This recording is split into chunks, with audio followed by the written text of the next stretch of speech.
So I'm out here in my garage, kind of looking at stuff over, and I was starting to think, maybe I should let you guys know that when you do DIY projects, that maybe do a little research.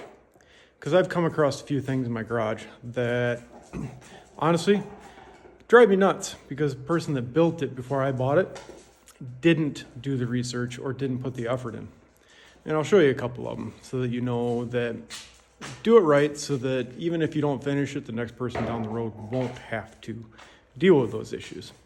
So, first one is, I am starting to put OSB on my ceiling. And the problem is that first stud up here is not 2 feet off the wall.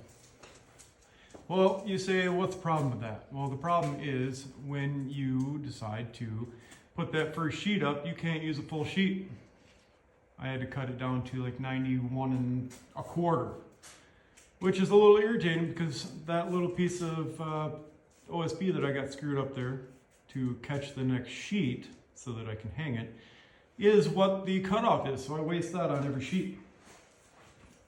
If they would have built this correctly, they would have started 2 feet there. The problem is over here, that next one is also not 2 feet off.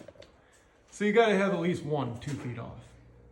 The next issue is, see up here, there's a gap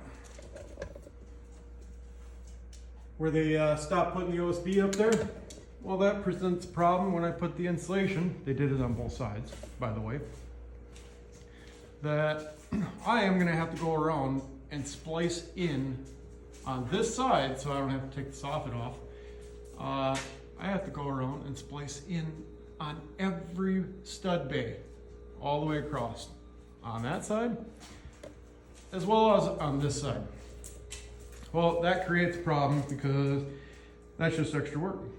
If they would have put that first sheet all the way to the top and then had a cutoff on the bottom, then that wouldn't have been that big of an issue, and I wouldn't be doing it now, and it wouldn't be spliced in and cobbed together.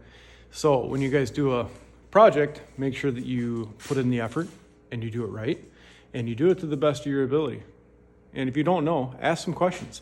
That way, if you don't finish it, the next person won't have to cob stuff together or, fight it along the way. Waste materials like I am when I'm cutting 6 inches off of a sheet, 5 inches off of a sheet. So just a thought, when you guys do a DIY project, just kind of do your research and put in the full effort. That's all I got for you. Later.